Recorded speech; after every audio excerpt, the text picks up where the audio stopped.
In every person's life, there comes a moment of truth when they realize that their achievements are a direct reflection of their internal standards. If these standards are low and focused on comfort, laziness, and fleeting pleasures, then dreams remain just unattainable fantasies. Unfortunately, many people start their day with a defeat before they even get out of bed. The reason lies not in external circumstances, but in a voluntary surrender of positions. Priority is given to the phone screen instead of sunlight, excuses instead of actions, distractions instead of goals. Such people do not live, but merely drift aimlessly along with the current. This drift is a slow and comfortable dying, but human destiny is not in this. Everyone is capable of becoming the master of their own life, ruling over each day lived like a warrior, calm, focused, and disciplined. This is not an easy path, but it leads to the understanding that the main battle takes place not in the external world, but within oneself. He who conquers his day conquers himself. It is important to realize that this is not about fleeting motivation, but about a real war, where the battlefield is the human mind. Every day, waking up, a person faces a choice to become the master of their destiny or to betray themselves. The ancient philosopher Epictetus said, "He is not free who does not control himself."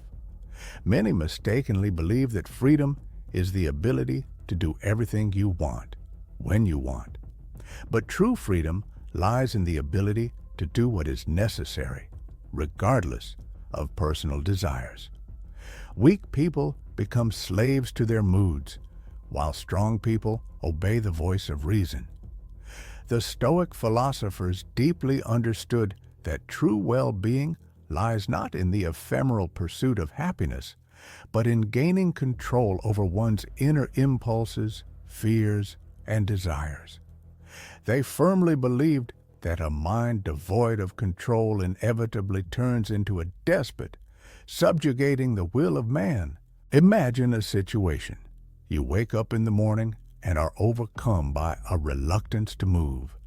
The Stoics saw this as a challenge, as a test of strength of spirit. For them, comfort was not a necessary condition for action. They were driven by a high goal.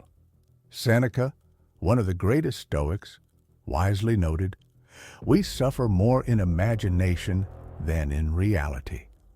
Often the pain we experience is generated not so much by the action itself, but by our desire to avoid it. Fear, procrastination, and internal dialogue, convincing us of our own fatigue, depression, and weakness, become our worst enemies. But what happens when, against all odds, we find the strength to get up? When we ignore that quiet voice and start acting before our mind has a chance to stop us. At that moment, we regain control of ourselves. We reclaim our lost throne. This is the meaning of conquering the day, in building momentum, born not from aggression towards others, but from a revolt against one's own inner cowardice. And believe me, this cowardice must be eradicated in oneself daily so as not to become its victim. The foremost principle of the Stoic worldview states, self-discipline is more important than fleeting desires. Aspirations are ephemeral, while discipline has an unfading value. Each effort, each repetition, each victory over weakness forms something more than just physical strength. Character is tempered. It is this inner core that becomes a support in moments of life's upheavals, inevitably occurring in everyone's destiny. Having cultivated in oneself a habit of overcoming difficulties, of refusing instant pleasures, of looking directly at one's own laziness and being able to say a firm no to it, a person gains steadfastness in the face of the coming chaos. He will not falter or break, but will stand like a rock, unyielding to the onslaught of the storm. The wise Marcus Aurelius instructed, "Your power extends over your mind, but not over external circumstances. Realize this, and you will gain strength." Reflecting on these words, it is worth considering how much precious time we waste dwelling on things beyond our control, other people's opinions, the vagaries of the weather, traffic jams, past mistakes, or the unpredictability of the future, and how little energy we direct to what we can actually change, our own breathing, attitude to what is happening, actions, and concentration. Striving to conquer each new day, it is necessary to narrow the focus of your world, directing energy not to exorbitant ambitions, but to concentration. Do not dissipate your inner fire on fighting what cannot be changed. Direct it to those few but important things that are within your influence. This is how the Stoic hones his advantage, not trying to tame the wind, but skillfully managing the sail of his life. The second rule of Stoic philosophy states, focus on what is subject to your will, and let go of everything else.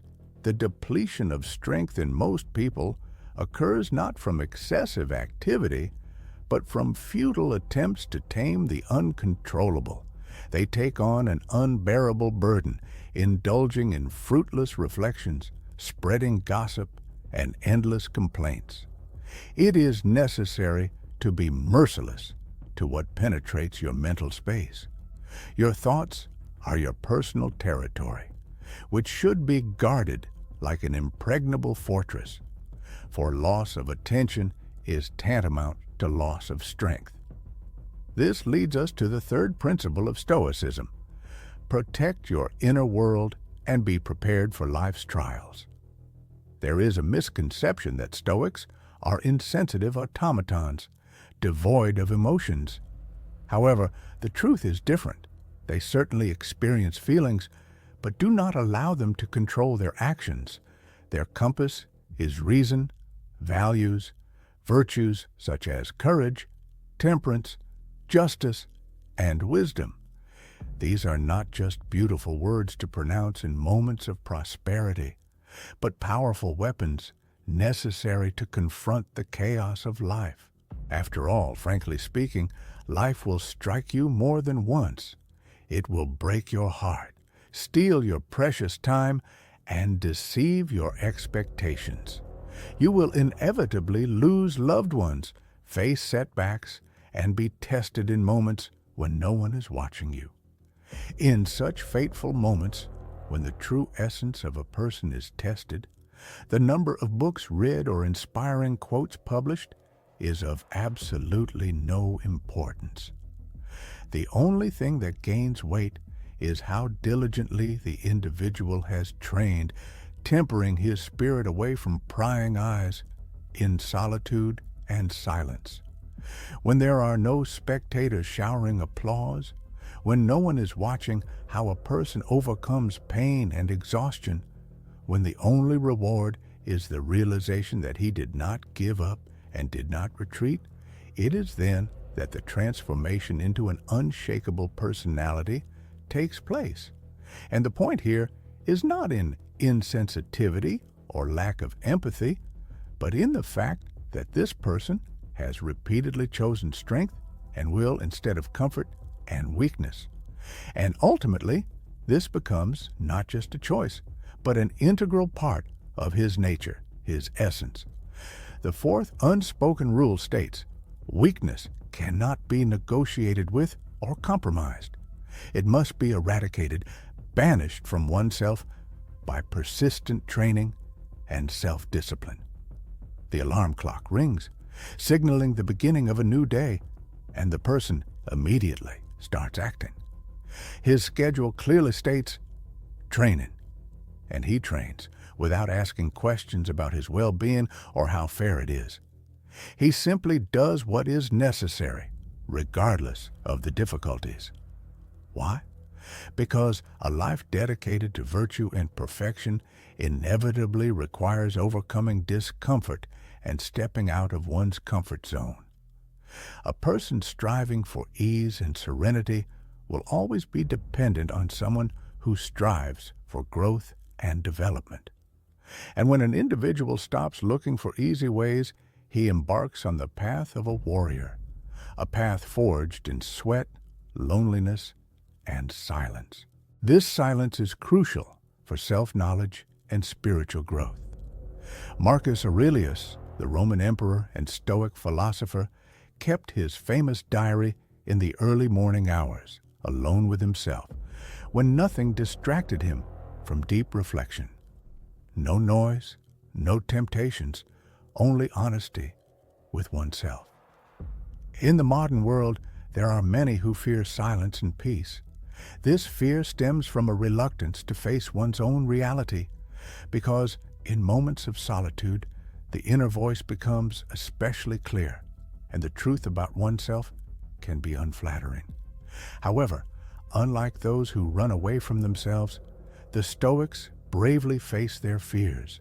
They welcome loneliness, seeing it as an opportunity for self-analysis and personal growth. It is in silence that their weaknesses are exposed, those aspects that require improvement, those dark corners of the soul that need to be illuminated, and that pain that needs to be transformed into strength.